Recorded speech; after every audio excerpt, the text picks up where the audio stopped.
next month sees the return of director and writer Cora Bissett to the stage for the first time in 8 years as part of the Traverse Fringe program.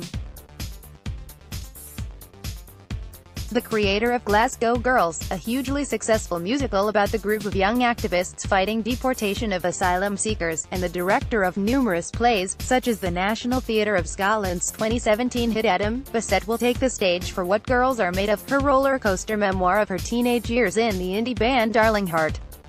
Cora is such a magnetic performer, it's crazy to think she hasn't been on stage in such a long time, says Traverse artistic director Orla O'Loughlin, pictured, who directs the show.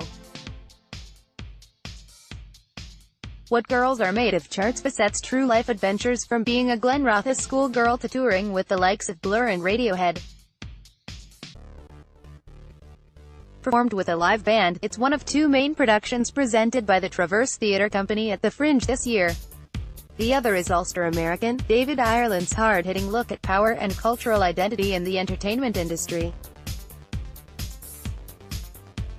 Though touching on similar themes, the plays are very different in tone, says O'Loughlin. Cora's piece is vivid, hyper-real, with these larger-than-life characters. O'Loughlin says, "It's ultimately a hopeful, joyous celebration of growing up." She continues, "Cora's world is quite a different theatrical world from David's. Her journey is very much about the perspective of somebody who grows stronger because of the knocks she experiences." Also set behind the scenes of the entertainment industry, Ulster-American is, O'Loughlin says, very funny, very hard-hitting, and not for the faint-hearted. David skewers the villainy and the double standards in the entertainment industry on very timely issues like consent, she says.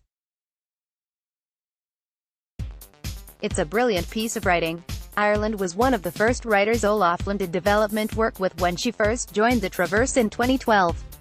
The play they worked on, Most Favoured, went on to be performed in Canada, and Ireland has since written numerous acclaimed works for theatres around the UK.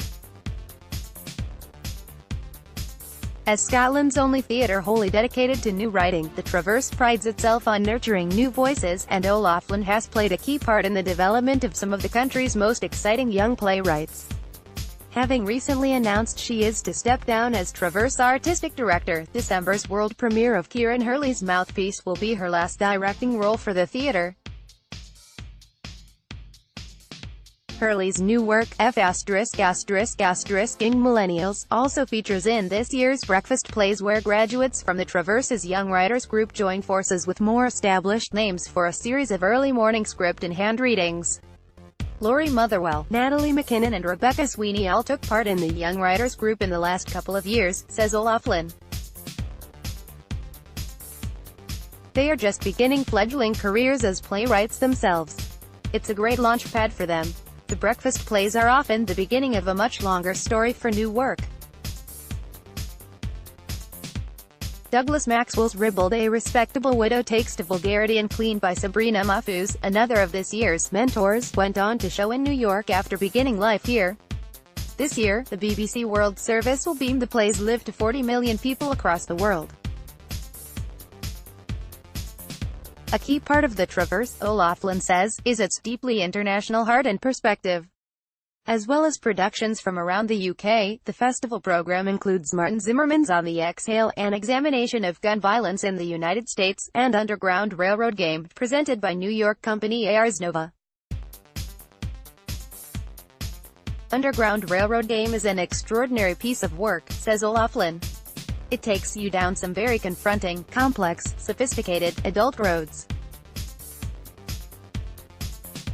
It tackles, head-on, race, the history of race relations in the United States right up to the Black Lives Matter movement, education, how we teach history and decide what history is.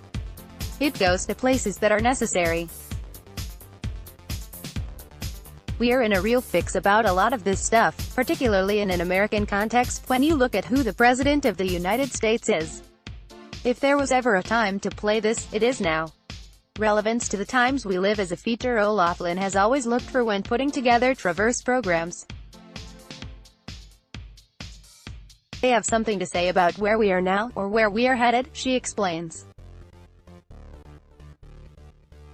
Take a show like Check Up by Mark Thomas, which looks at the state of the NHS in its 70th year.